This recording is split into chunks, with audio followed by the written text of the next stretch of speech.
I'm here for 2 days. I was joking with the border security that I was actually going to stay. That turns out to not be a smart idea. Don't joke with them about that.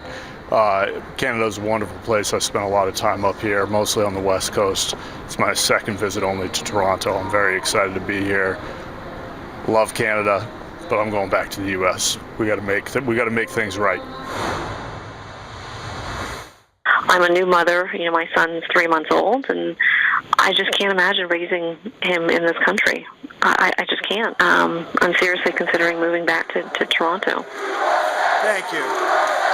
One mother who grew up here in Toronto but has been living in the States for years says she and her husband can't imagine raising their son in America anymore with Donald Trump as president. However, she also knows it's not that easy to just pick up and move back to Canada.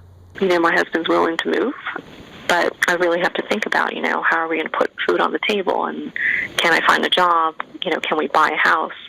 Just all these logistical things that are real life things. Again, it is a process. It does have to go through screening.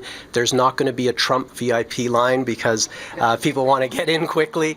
Citizenship and immigration lawyer Mario Bellissimo says having Trump in power could definitely impact immigration here in Canada. Is dealing with the amnesty and how harsh that policy may or may not be could impact, again, the flow of Americans that want to come here, those without status that want to get in. NAFTA is another big issue. Is that going to be walked back? But how difficult is it really for Americans to pick up and move here to the true north? You can come as a visitor to Canada, but you cannot immediately engage in employment, you can't immediately engage in study, and you definitely can't immediately just move here and live. There are steps in place. Visit is quick. Work can be months. Permanent residency can be up to a year.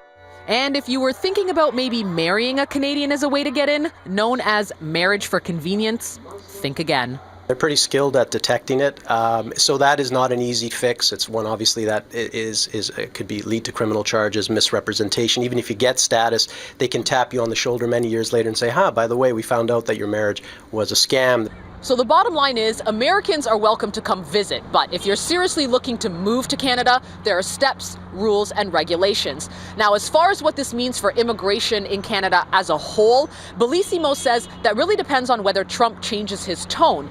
He says policy decisions around immigration and deportation often gain momentum, which will eventually end up on our shores. On Dundas, Nicole Martin for City News.